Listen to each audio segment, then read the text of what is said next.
वो कहते हैं ना कि शहर की चकाचौंध में हम अक्सर उन गलियों को भूल जाते हैं जहां हमने चलना सीखा था। राघव के साथ भी कुछ ऐसा ही हुआ। पूरे 10 साल बाद वो अपने पुश्तैनी गांव लौटा था, लेकिन इस बार वजह कोई खुशी नहीं थी, कोई त्योहार नहीं, बस एक गहरा सन्नाटा था। उसके बाबूजी अब इस दुनिया में नहीं रहे थे। राघव आंगन में खड़ा था, वही आंगन जहां कभी उसने कंचे खेले थे, जहां बाबूजी ने उसकी उंगली पकड़कर चलना सिखाया था। धूल से सने खिलौने, टूटी हुई चारपाई और दीवारों पर बनी बचपन की वो लकीरें, सब कुछ जैसे उसे चुपचाप देख रहा था। पीछे से माया की आवाज आई, राघव जल्दी करिए, कल की फ्लाइट है, शहर में काम रुका पड़ा है। राघव ने कुछ नहीं कहा, बस हल्की सी मुस्कान दी, लेकिन सच ये था कि उसके अंदर कुछ टूट रहा था। उसे लगा जैसे ये घर उसे रोकना चाहता हो।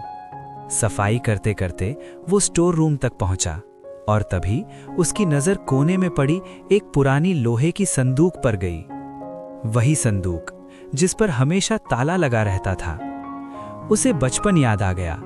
जब भी वो संदूक को छूता, बाबूजी हंसकर कहते थे, इसमें मेरी सबसे बड़ी दौलत है बेटा, सही वक्त पर खुलेगी। आज वो सही वक्त था।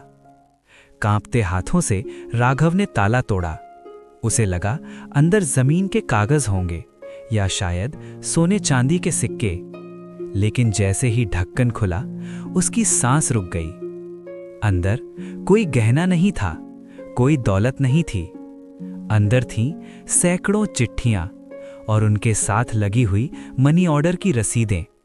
राघव ने एक चिट्ठी उठाई। वो उसकी अपनी लिखावट थी। प्रिय बाबूजी, इस महीने पैसे नहीं भेज पाऊंगा, शहर में खर्चे बहुत हैं। बस यहीं राघव का गला भर आया। ऐसी एक नहीं, सैकड़ों चिट्ठियां थीं।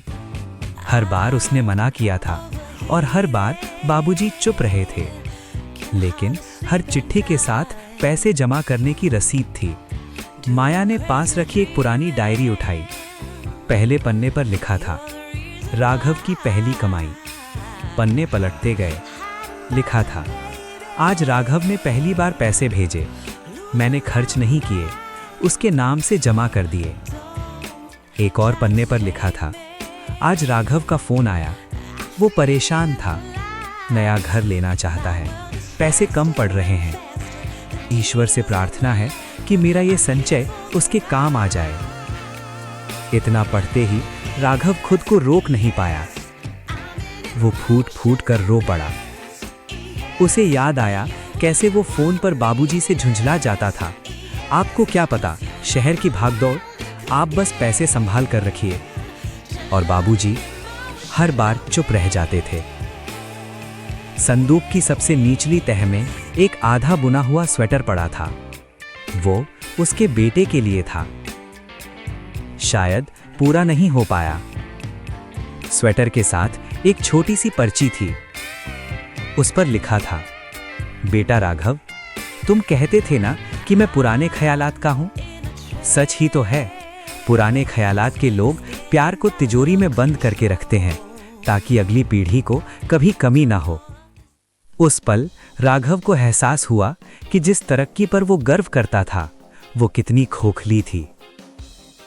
उसने बहुत पैसा कमा लिया था, लेकिन उस संदूक की दौलत वो कभी खरीद नहीं सकता था। बाबूजी ने खुद फटे कपड़े पहने, सूखी रोटियां खाईं, ताकि उनका बेटा शहर में शान से रह सके। और बेटा सोचता रहा कि पिता एक बोझ हैं। अगर आपको ये पार्ट 1 वीडियो पसंद आया हो तो कृपया लाइक करें, और अगर आप पार्ट 2 देखना चाहते हैं तो चैनल को सब्सक्राइब करें और कमेंट में ज़रूर बताएं।